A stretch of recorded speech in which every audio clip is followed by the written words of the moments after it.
একটা নারী 1 বছর নফল ইবাদত করার চাইতে 1 বছর ইবাদত করার চাইতে স্বামীর সঙ্গে বসিয়া মহাব্বত করিয়া মিষ্টি আলাপ করতে করতে মাত্র 1 ঘন্টা, কয় ঘন্টা?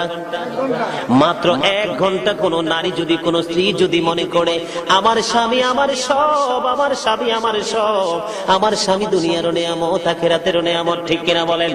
কোন নারী যদি চিন্তা করে আমার নবী বলে দিয়েছে, সে যদি 1 ঘন্টা যদি সে স্বামীর সাথে বসে মিষ্টি মিষ্টি আলাপ করে, দুজনের মধ্যে হাস্যোজ্জ্বল পরিবেশ তৈরি হয়। কোন স্বামী যদি পান খায়, সে যদি মহাব্বত করে স্বামীকে একটা খিলি পান বানায়া খাওয়ায়, ও বন্ধু আমার নবী বলেছে ওই 1 ঘন্টা স্বামীর সাথে বসার কারণে 1 বছরের নফল ইবাদতের চাইতে দামি হয়ে যায়।